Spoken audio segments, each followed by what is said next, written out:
बार बार दंडवत करूं सकल सुखों की खाऊं। सत्य गुरु सत्य स्वरूप लखो मन चित हो प्रशांत। त्रिविधि ताप का नाश जीवन बनी सुखाऊं। अमित महायश आपका महिमा कही न जाए। नीति नीति कहे चुप भय वेद ग्रंथ सब गाए। महाभयानक अरु कठिन भव सागर गंभीर। नाम जहाज बिठाए कर मेटे जन की भीड़। मेरा मुझ में कुछ नहीं, जो कुछ है सो तो तेरा तुझको सौंप दे। क्या लागे है मन। बोलिए प्रेम से स्तुते महाराज की जय। सच्चिदानंद भगवान की जय।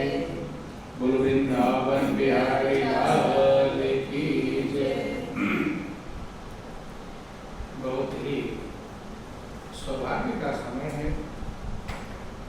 कि उस महाप्रभु की असीम दया दृष्टि से हम सभी लोगों को इस संघ का परम पावन अवसर मिला है। वास्तव में ये परमात्मा की बहुत बड़ी कृपा कहलाती है।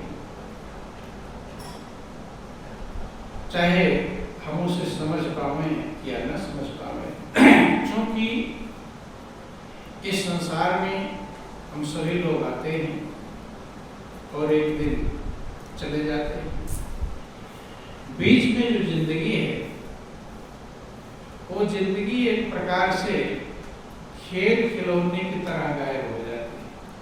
जैसे बच्चा होता है ना, बच्चा खेल खिलौना खेला और फेंक दिया, तो ऐसे हमारी जिंदगी खेल खिलौने की तरह, अर्थात जिंदगी का निष्कर्ष निकल पाता नहीं। कभी इधर झंझट आती है, उससे निपटते हैं, फिर दूसरी झंझट आती है, उससे निपटते हैं। उधेड़-बुन में लगे रहते हैं। मनुष्य अपनी सारी चालाकी होशियारी बुद्धिमानी लगाता रहता है, लेकिन जब देखता है कि मेरी चालाकी होशियारी बुद्धिमानी के बावजूद भी सही हो पाया नहीं, लगता है कि अभी सही नहीं, कब होगा सही। पूरी जिंदगी भर तो यही लगता है, अब सही हो जाएगा, अब सही हो जाएगा, अब सही हो जाएगा। और लास्ट में महापुरुष समझाते हैं कि सही कर पाता नहीं और जाने का नंबर आ जाता है। महापुरुषों ने वर्णन किया कि हम जाने थे खाएंगे बहुत जमी बहुमान, ज्यों का त्यों ही रह गया, पकड़ ले गया काल। कि हमने सोचा था बहुत अच्छे अच्छे माल खाएंगे, तमाम सारी जमीन की व्यवस्था करेंगे, अच्छी व्यवस्था करेंगे। सबके मन में तमाम तमन्नाएं रहती, इच्छाएं रहती हैं कि मैं ये करूंगा, ये करूंगा, ये करूंगा, ये करूंगा। तो महापुरुषों ने अपना अनुभव व्यक्त किया कि ये तमन्नाएं कहते हैं ज्यों की त्यों अंदर में ही रह गई, पूरी नहीं हो पाई। चूंकि ये संसार की अजीबोगरीब व्यवस्था है, यहाँ किसी की ही पूरी होती। क्योंकि एक चाह हो तो पूरी हो जाए, या 2-4 चाह हो तो पूरी हो जाए। 2-4 पूरी होती, 10 और तैयार होती, तो अर्थात कभी पूरी नहीं होती। अधूरा ही हम करते हैं, और जब अधूरा शरीर छोड़ते हैं तो महापुरुष कहते फिर शांति प्राप्त नहीं। पूर्ण करके, पूर्ण जीवन का जी करके कोई वृद्ध महापुरुष हर समय संतुष्ट रह करके अपने जीवन को जीते हैं। और यही जिंदगी की कीमत है कि हम संतुष्ट होना समझें, सीखें। चूंकि कि मनुष्य के ही अधिकार में सब कुछ नहीं। किसान खेत में बीज बोता है, सिंचाई करता है, खाद डालता है, पानी सब कुछ करता है, फसल भी तैयार होती है, देखता है कि बहुत अच्छी फसल है, पकती भी है। किसान हिसाब लगा देता है कि उसका इतना उधार देना है, उसका ये करना है, इतना जमा हो जाएगा, पैसा भी जमा भी हो जाएगा, उधार भी लौट जाएगा। लेकिन उसी बीच में ओलावृष्टि हो जाती है, ओला आ गया, सब बिखर जाता है। अब जो सोचा था, जो तमन्नाएं थी, वो सब रह गई। विचार किया था ये कि करूंगा, लेकिन वो तो जाता है। बहुत आप लोगों को देखते हैं तीर्थ यात्राओं पर जाते हैं, क्या सोच कर गए थे कि वहां पर ये करूंगा, वो करूंगा, घूमने के जाते, बीच में एक गाड़ी पलटती है, परिवार के परिवार खत्म हो जाते हैं। तो महापुरुष समझाते हैं कि सब चीजें हमारे अधिकार में मौजूद नहीं, कुछ चीजों पर आपका अधिकार है। जब भगवान राम को वनवास हो गया, भरत उस समय ननिहाल थे, लौट कर आते हैं। जब भरत को सारी कहानी समझ में आती है कि राम वन में क्यों गए, सीता लक्ष्मण क्यों, सारी कहानी जब उन्होंने समझा, पता चला कि मेरी माँ ने मेरे लिए राजगद्दी मांगा था और उसी के कारण से राम को वन में जाना पड़ा। क्योंकि भरत के लिए सिर्फ राजगद्दी मांगती तो राम के सामने भरत कैसे बैठते गद्दी पर, वही सामने दिखाई पड़ता, इसलिए वो वन में चले जाएंगे, राजगद्दी। तो भरत ने जब सारा निष्कर्ष निकाला, उन्हें समझ में आया, भरत विचार करते हैं कि मैं ही सब अनर्थ कर हेतु, जितना अनर्थ हुआ है, क्या हुआ है, जितना अनर्थ, राम इतने जो प्रिय थे उनके वनवास में चले गए, लक्ष्मण सीता चले गए, पिता जो इतने प्रिय थे उनकी मृत्यु हो जाती है, दशरथ की। जो सारा उन्होंने देखा, इसके पीछे विचार करते हैं कि एक कारण छिपा हुआ है, भरत को राज्य दिलाने की इच्छा। कौन सी इच्छा? ताकि भरत राजा बने। भरत भी अपने में बहुत व्याकुल हो गए, बेचैन हो गए कि मैं ही सारे अनर्थों की बर्बादी का जड़ हूं। जब बहुत व्याकुल हुए तो गुरु वशिष्ठ ने उन्हें समझाया कि भरत, कुछ चीजें मनुष्य के हाथ में हैं, लेकिन कुछ चीजें मनुष्य के हाथ में मौजूद नहीं। उन्होंने समझाया, रावण वर्णन आया कि सुनो भरत भाभी प्रबल, कि कहो मुनिनाथ, हानि लाभ जीवन मरण, जस अप जस विधिहात। कहते हैं कि भरत बहुत ज्यादा व्याकुल होने की आवश्यकता नहीं, क्योंकि भाभी जो है होनहार, वो बलवान होता है। क्या होता है? बलवान। कभी कभी आप बहुत प्रयास करते हैं, लेकिन प्रयास कुछ करते हैं, हो जाता कुछ होनी जिसे कहते हैं। तो कहते हैं भाभी जो है प्रबल है, बलवान है, मजबूत है। और उन्होंने समझाया कि कुछ चीजें अपने हाथ में नहीं। क्या क्या नहीं है? हानि लाभ। हर व्यक्ति लाभ चाहता है। क्या चाहता है? लाभ हो, फायदा हो। फायदा चाहते हैं, हानि तो कोई चाहता नहीं। कोई चाहता है कि मेरा घाटा, नुकसान हो, लेकिन घाटा हो जाता है, नुकसान हो जाता है। तो अपने हाथ में मतलब लाभ ही लाभ होता है, लेकिन अपने हाथ में विद्या, हानि लाभ। और दूसरा है जीवन मरण। जन्म लेना भी अपने हाथ में नहीं है और मरण भी अपने हाथ में नहीं। क्या जब आपका जन्म हुआ तो आपने सोचा था मेरा जन्म हो? ये किसी के हाथ में नहीं। और मरण भी अपने हाथ में नहीं है। लोग जीवित रहना चाहते हैं, मृत्यु आ जाती है। बंद। हानि लाभ, जीवन मरण, यश अपयश। कहते यश अपयश भी अपने हाथ में नहीं। हर व्यक्ति चाहता मेरा यश हो, मेरा नाम हो, मेरा ये हो, सम्मान हो, लेकिन उसी में अपयश मिल जाता है। क्या मिल जाता है? अपयश। कहते हैं कि ये विधि के हाथ में, विधाता के हाथ में है।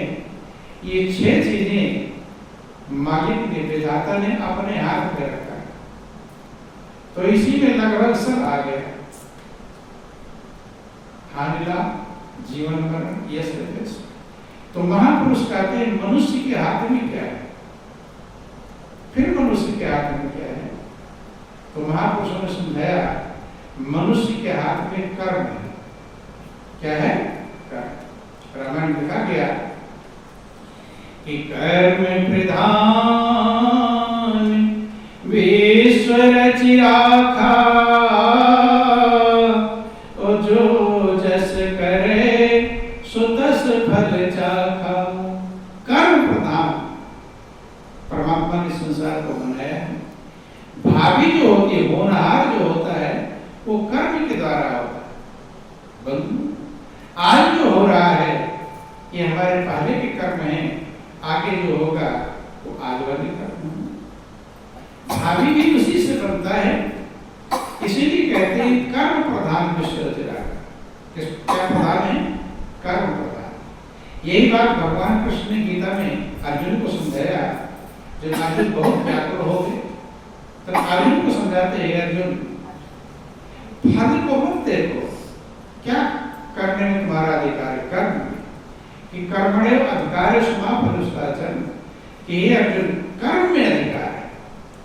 हो सकता है कर्म करते रहे लेकिन वो ऐसा फल न मिले, फल कुछ और मिले, क्योंकि फल जो है इसी समय का मौजूद नहीं है।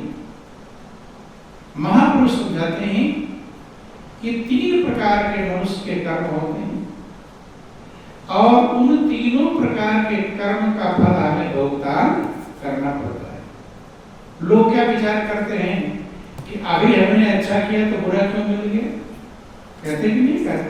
ये बहुत लोग कहते हैं कि भाई हम तो किसी का कुछ बिगाड़ते नहीं, सही करते हैं, लेकिन भगवान ही हमसे जा रहा है, भगवान पर दोष लगाते हैं।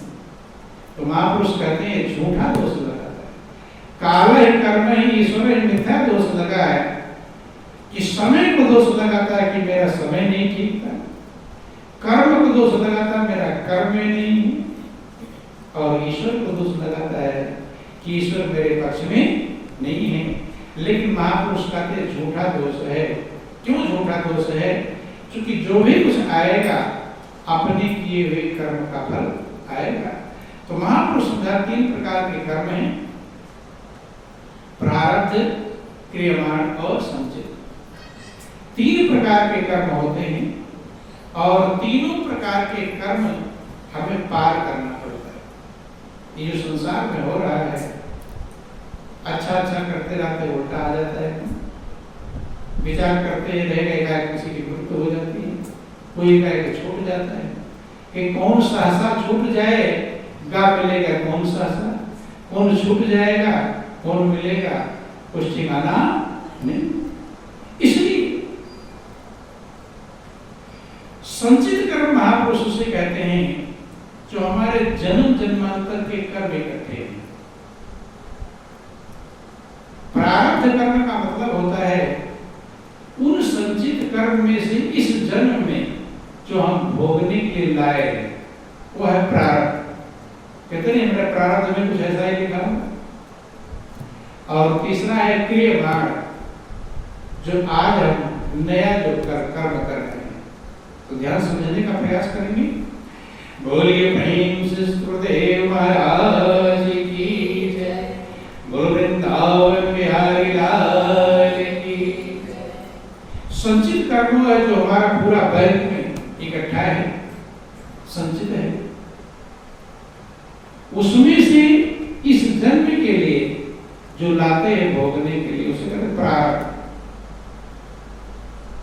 और संचित उधर भंडार है, जैसे आपके अलमारी में ढेर सारा रुपया रखा हुआ है, अब 10-5 हजार निकाल लो खर्च करने के लिए, तो जो अलमारी पूरा रखा हुआ वो संचित रुपया है, उसमें से 10 हजार निकाल लिया खर्च करने के लिए, वो प्रारब्ध हो गया। और रोज जो नया कमा रहे हैं वो क्रियमाण है, कमा भी नहीं लाकर सकते। तो इसी प्रकार से हम इस जन्म के लिए जो प्रारब्ध कर्म लेकर आते हैं वो भुगतान करना पड़ता है। फिर आगे का जन्म चक्र चालू होता है, जो संचित कर्म है उसमें से फिर चालू हो जाता है और नया उसमें जवाबी होता रहता है। लेकिन महापुरुष कहते हैं जो क्रियमाण कर्म है अब जो कर रहे हैं ये सबसे ज्यादा बलवान है। क्या है? बलवान। ये पीछे वाले को भी पीछे धकेल देता है, अर्थात उस पर विजय प्राप्त कर लेता है, जीत लेता है। क्यों जीत लेता है? क्योंकि अब जो हम नया कर्म कर रहे हैं महापुरुष इस पर सबसे ज्यादा जोर देते हैं, क्योंकि यही हमारे हाथ में है। जो भंडार इकट्ठा है वो नहीं, वो तो कर चुके, अच्छा या बुरा जैसा। इसलिए जो क्रियमाण कर्म है इसी को सही करने के लिए महापुरुष कहते हैं, और यही हम सही कर सकते हैं, इसी में परिवर्तन कर सकते हैं। बोलिए प्रेम से गुरुदेव महाराज की जय, बोलो वृंदावन बिहारी लाल की जय। और जो लोग महान हुए, आप कहानियां सुनते हैं कि बड़े बड़े अपराधी, बड़े बड़े लुटेरे महानता को प्राप्त कर गए, तो उनका संचित कर्म कैसा था? लूटमार करने वाला, वाल्मीकि ऋषि का देख लो, गला काटने वाला, अपराध करने वाला था। लेकिन उन्होंने क्रियमाण कर्म को संभाला, वर्तमान कर्म को संभाला, और जब वर्तमान कर्म को सही किया तो जो लुटेरे थे, लूटमार करने वाले थे, वो क्या कहलाते? वो वाल्मीकि ऋषि कहलाते। स्वयं भगवान राम के अर्धांगिनी माँ सीता के गुरु कहलाते हैं। तो इसलिए महापुरुष वर्तमान पर जोर देते हैं। विवेकानंद ने वर्णन किया था, वे कहते हैं 3 काल है, 3 समय है आपके पास में। एक भूतकाल जो बीत गया, एक भविष्य काल जो आने वाला है, और एक वर्तमान काल है जो चल रहा है। तो उन्होंने समझाने का प्रयास किया कि मनुष्य ज्यादातर या तो आपका मन में विचार की जो तरंगे हैं, या तो भूतकाल की बातें विचार करते रहती हैं, ये हो गया, ऐसा हो गया, अच्छा हो गया, खराब हो गया, या तो मन भूतकाल में विचरण करता रहता है, या भविष्य काल के प्लानिंग बनाता रहता है। बोलो वृंदावन बिहारी लाल की जय, कि अब मैं ऐसा ऐसा करूंगा। विवेकानंद ने कहा कि पास्ट हैज गॉन, जो भूतकाल था वो चला गया, अब उस पर से कितना भी कुछ कर लो बदल सकते नहीं। और जो भविष्य काल है, फ्यूचर इनडेफिनिट, वे कहते हैं कि भविष्य जो है अनिश्चित है, कैसा आएगा कुछ भरोसा नहीं। सब लोग सोचते भविष्य मेरा अच्छा बने, इसलिए भविष्य दिखाते भी हैं, दिखाते भी ज्योतिषियों के पास जाते हैं, मेरा भविष्य देखो, आगे आने वाला समय कैसा है। लेकिन दिखाने सुनाने के बावजूद भी आ जाता है वो। तो कहते हैं कि वो अनिश्चित है, वो कोई भी कुछ नहीं कर सकता कैसा आएगा। विवेकानंद ने कहा जब the present is in your, आपके हाथ में वर्तमान है, इसी को संभालें। जिसने वर्तमान पर ध्यान दिया, इस समय हम कहाँ हैं, इस समय क्या कर रहे हैं, इस समय हमारा ध्यान कहाँ है, इस समय हमारा मन कहाँ है, यही हमारा कर्म तैयार करता है। क्या तैयार करता है? और इसीलिए जिन्होंने वर्तमान को संभाला वो महान बन गए। उन्होंने न पीछे देखा। भूतकाल हमें शिक्षा प्रदान करता है, कहाँ हमने अच्छा किया, अनुभव। भूतकाल से हमें अनुभव प्राप्त करना चाहिए कि ऐसा हमने किया था तो उल्टा हो गया था, ऐसा किया था अच्छा हो गया था। आगे के लिए शिक्षा प्राप्त करके चलना चाहिए और भविष्य के लिए प्लानिंग तैयार करना चाहिए। लेकिन कर्म जो होगा वो वर्तमान में होगा। किसमें होगा? वर्तमान में।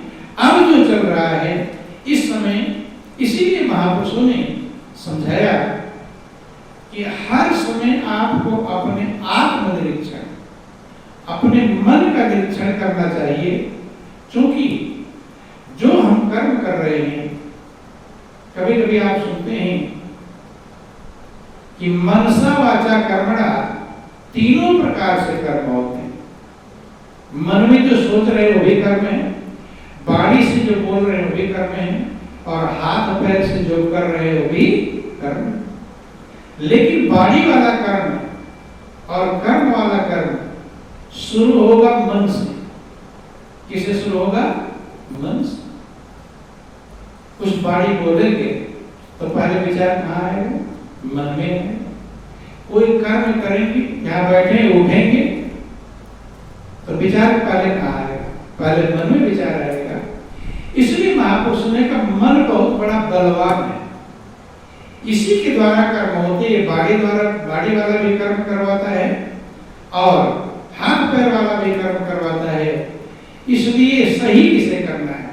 मन को सही करना है। जैसे जो गाड़ी को चलाना सीखता है तो सबसे पहले उसे हैंडलिंग की जरूरत होती है। हैंडल किधर जा रही, क्योंकि जिधर हैंडल जाएगी, हैंडल किधर मुड़ेगी गाड़ी की, गाड़ी उधर मुड़ जाएगी। ऐसे महापुरुषों ने कहा कि मन आपका जिधर मुड़ेगा आप भी उधर मुड़ जाएंगे। इसलिए शास्त्रों में वर्णन आया कि मन ही मनुष्य कारण बंध मोक्ष, कि मन ही मनुष्य के बंधन का भी कारण है और मन ही मोक्ष का कारण है। मन ही सुख का कारण है और मन ही दुख का कारण है। सब महापुरुषों जो जितने भी आप शास्त्र वेद पुराण पढ़ेंगे या भगवान राम की वाणी, भगवान शंकर की वाणी, देवी माँ के नानक मोहम्मद कबीर ईसा, जितने महापुरुषों की वाणियों को सुनेंगे या पढ़ेंगे, सबने एक को सही करने के लिए कहा हुआ है, मन को। किसको सही करने के लिए? मन। हैंडल सही जाएगी तो गाड़ी सही दिशा में चली जाएगी। इसलिए कहते हैं मन को संभालो। यहां तक महापुरुषों ने कहा कि हार और जीत भी मन से होगा। किससे होगा? मन से। कि मन के हारे हार है और मन के जीते जीत, कहीं कबीर हर पाए मन ही के प्रति। मन के हारे हार है और मन के जीते। कठिन से कठिन काम आपके सामने आ जाए और मन तैयार हो जाए, मन मजबूत है, मन ने दृढ़ निश्चय कर लिया है, मन पक्का इरादा कर ले, तो वो कठिन काम भी आपके लिए हल्का फुल्का हो, आसान हो जाएगा, जीत जाएगी। क्यों? क्योंकि मन तैयार हो गया। और हल्का सा काम हो, आसान काम हो, लेकिन मन ना कहे तो हल्का रहेगा, भारी। जिस काम को मन नहीं कहता, थोड़ा सा भी काम होगा वो भारी। किसने जिताया?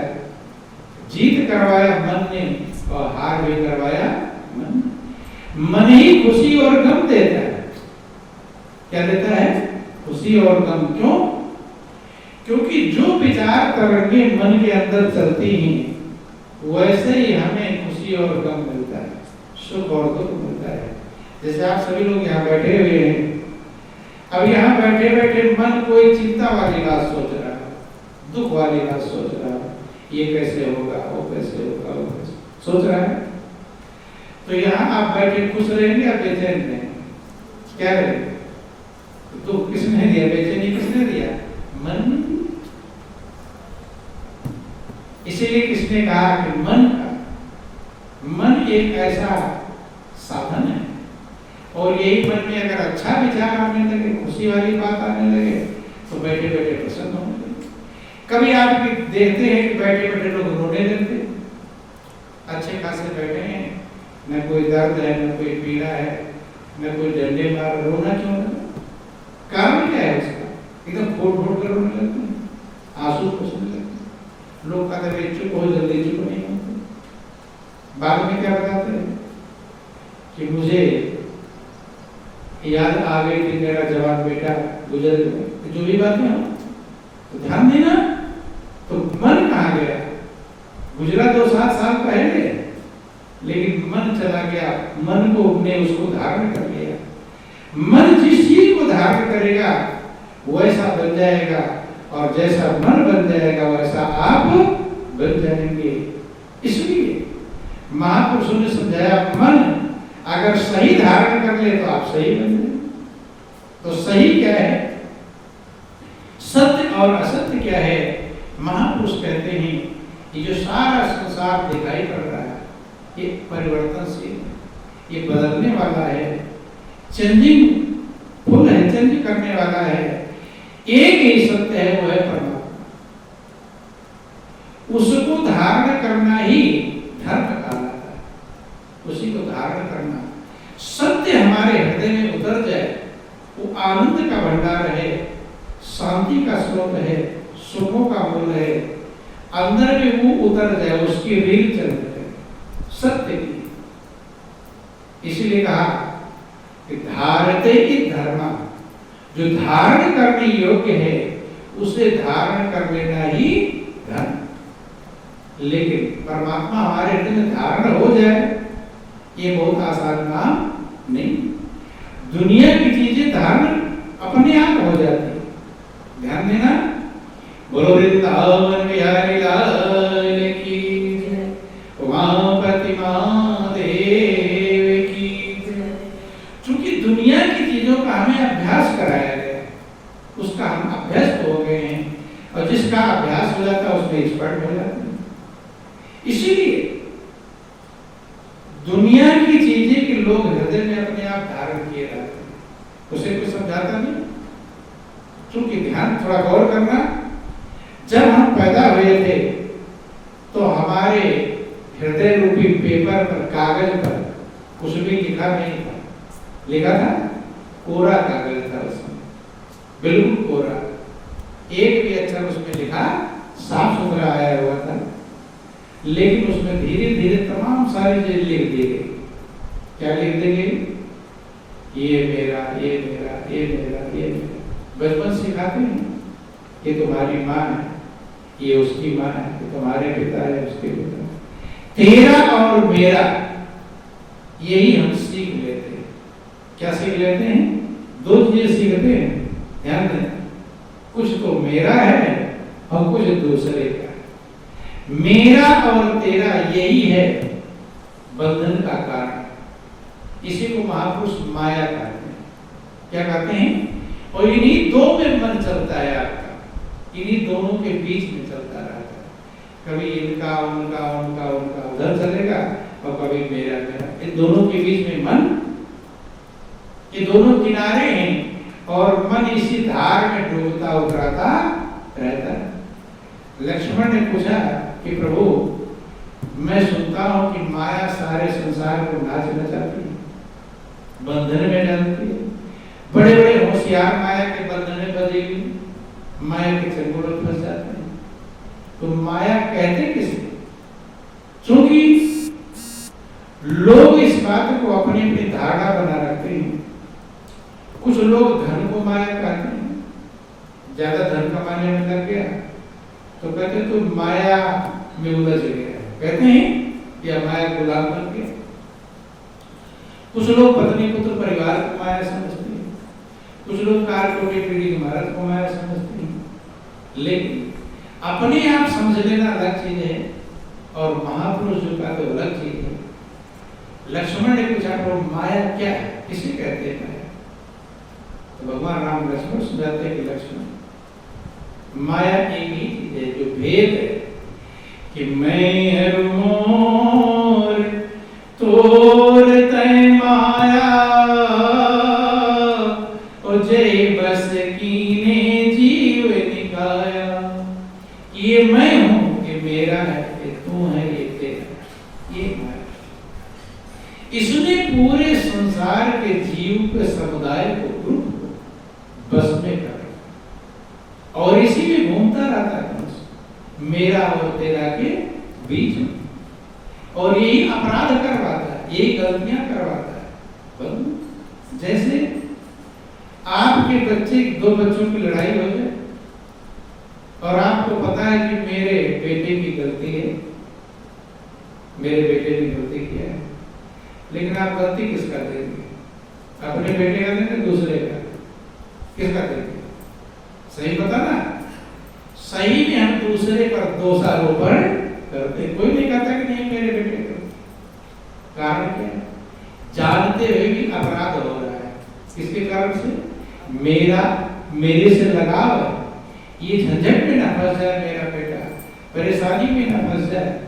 बोलो वृंदावन बिहारी लाल।